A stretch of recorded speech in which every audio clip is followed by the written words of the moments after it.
how do you actually work in an ecosystem like this, which seems to be so complicated? There seems to be so many problems, so many players, as we say. How do you actually navigate this? And I'd like to take it up by giving an example of a tournament that I was intimately involved with, which was the first ever FIFA event in India, the FIFA Under-17 Football World Cup.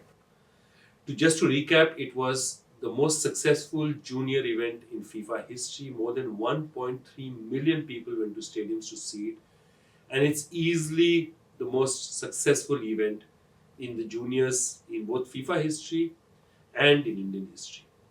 So, how did we actually go about making this? Because doing a FIFA event in India had challenges which are far beyond just what happens in India.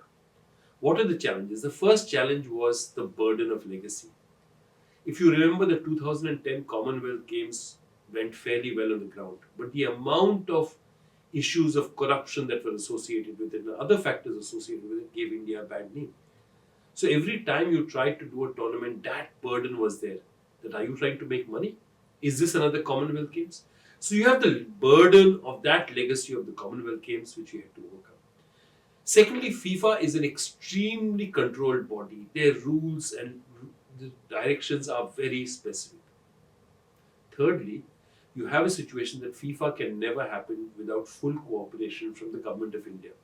Because the money that has to be spent in the stadiums for making the stadiums ready is something that has to be given by state governments. And you need the central government involved as well to be able to fund the entire operation. So let me go back and count who all are the parties involved. There is FIFA, which is an extremely bureaucratic and very systems-driven culture. You had the central government and the central sports ministry. You had sports ministries in different states around the country. And remember, we had 6 locations. There was an AAP government in Delhi. There was a Trinamool government in West Bengal. There was a BJP government in Guwahati. You had a CPM government in Kochi, Kerala. And you had a BJP government in Goa. So you had different parts of the country having different governments, each of whom had their own expectations and their own thoughts about how they wanted to make this successful. And after this, you have central government, state governments, FIFA, then you have sponsors. FIFA has international sponsors involved, Adidas. Okay, these are all big international sponsors who are also associated with the event. And on top of this, you are going to go and sell it to local sponsors because you want to raise some money for the sport. So we soon realized that the single biggest problem in all this is keeping all these stakeholders happy, because it's almost impossible to find a grid that satisfied every one of them. And then we sat and said, how do you actually get any work done in a situation where there are so many challenges? If you explain this to FIFA, if FIFA agrees, maybe the government of India will not agree. If the government of India agrees, the state government will not agree. If they don't agree, it may impinge on the rights of one of the broadcasters.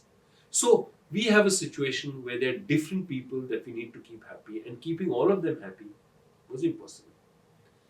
So we sat back and we looked at it and we tried to understand. And one of the things that struck us, and I think it's a very important learning, is your biggest disadvantage is always your biggest advantage, and vice versa. And so we said, what is our biggest disadvantage? Our biggest disadvantage was the fact that we had too many stakeholders. So how did we convert it into an advantage? We said, no, we actually will be fully responsible to name no stakeholder. So whenever the government of India had something which we felt would be detrimental to creating the tournament, we would put it on FIFA, saying that FIFA would not allow it. When FIFA had a problem, we tell the government of India wouldn't allow it. If both of them agreed and we wanted to change it, we said the state government would not allow it. Now, what we were aware of is that all these bodies find it impossible to coordinate and talk to each other. We had a situation where, while we ostensibly made everyone happy, there was no single body that actually controlled the World Cup beyond the local organizing committee of the World Cup.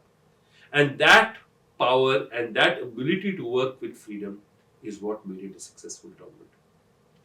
So every time you're similarly hamstrung in India or sitting in a situation where you're hemmed in by various stakeholders giving this, always remember that your greatest advantage or your greatest disadvantage is always your greatest advantage as well.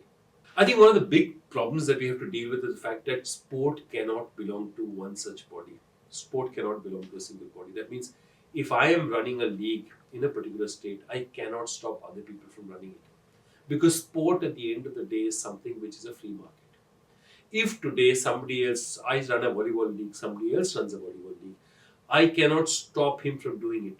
Because technically, if you go right down to the basic, it comes to having a problem with two situations. One is CCI, the Competitions Committee of India, Commission of India, which makes sure that this is a monopolistic organization. You cannot allow that. And the second is that if you create that, you are creating, if you don't allow other people to play as well, you are restraining trade, a restraint of trade. You are stopping a person from being able to make an income.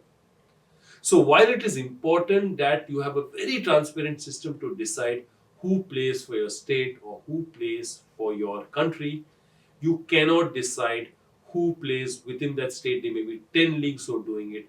Just choose the best players possible. Today, when they form the NBA, when the US Olympic Committee takes NBA players to play for them, it's not that they need to take in NBA players. They can take players from any of the many professional leagues in America.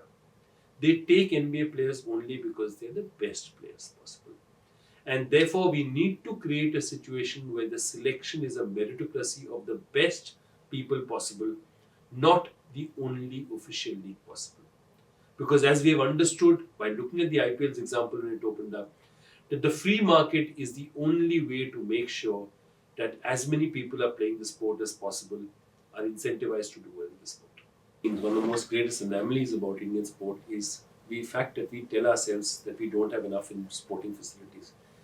That's actually a lie. If you look at sizes of countries, 20,000 plus seater stadiums, if you say how many 20,000 plus seater stadiums are there in the country, India is actually fourth in the world. The USA is obviously first, there's China, there's Japan, and there is India. So what is the problem? You seem to have facilities. Yes, we do. But what are we doing?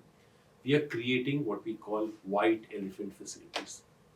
You create a huge ground in Nagpur, which is far away from the main city, where you play one test match or one day international once every 2 years.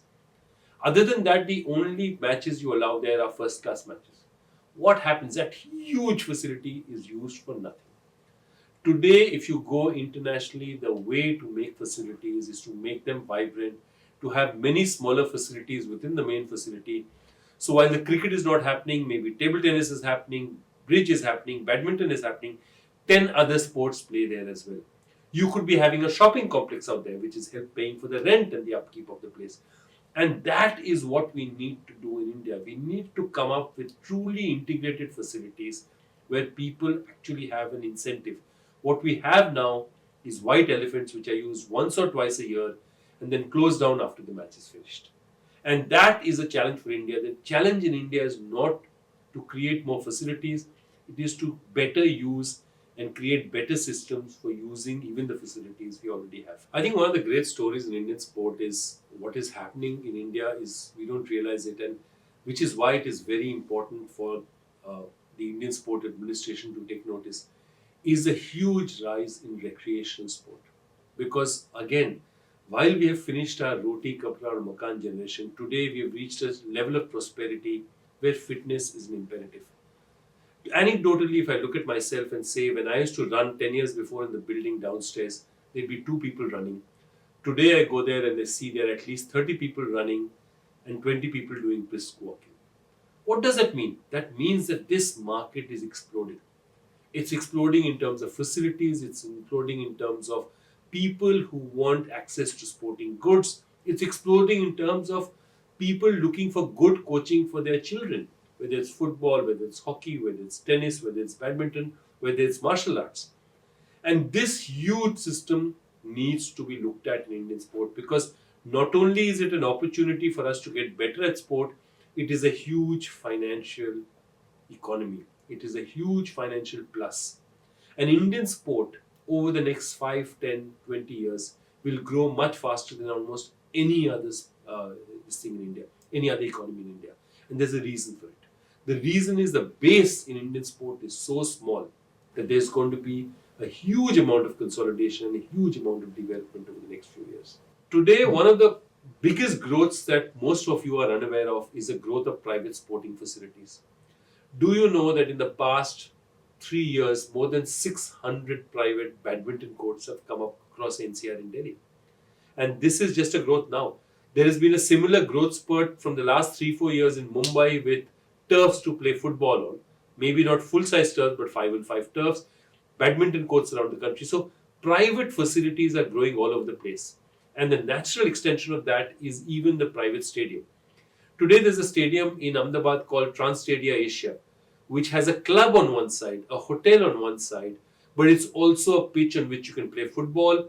There's a huge indoor stadium in which you can play volleyball, you can play kabaddi, and those are the kind of mixed facilities that are really working today, because in today's day and age, it is better to have a well run private facility that will maintain than having a white elephant put up by a government who will have one big event in 2 years and not use the stadium afterwards. Things that has really taken India by storm is what we call fantasy gaming.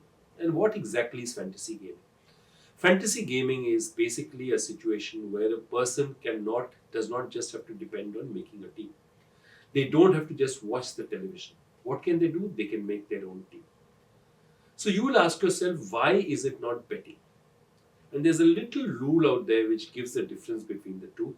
Fantasy gaming means you actually pick a set of 11 players who you think will perform best on that day. And therefore, it is regarded not as just making one choice, but as putting a set of 11 choices together, a game of skill. And you'll ask yourself that what has it made? Why is it such a craze? It's because it gives you responsibility and it gives you skin in the game. Today, not only do you want India to win, you're looking at the players you have selected in your fantasy 11 and you're hoping that they will also do well for you. Therefore, what fantasy gaming does is it's not just a huge opportunity financially, it increases your depth and involvement with a particular game. And I think these are the kind of things that are really increasing what we call the stickiness of sport in India. And that's very vital for Indian sport to grow. I think one of the most interesting questions, interesting anomalies in Indian sport is what we call betting. Because, we know that horse racing allows a certain amount of betting around the country, but you cannot bet on a cricket match. It seems strange that you're controlling this because in a global economy today, somebody can easily go to England and bet on an India match. You could go abroad and bet an India match, but you can't bet in India. And this seems to be something that is driven by an outdated morality that doesn't really help. Because everyone in India is aware that there's a huge betting market in India, particularly in cricket. Now, where is this money going? This money is going underground.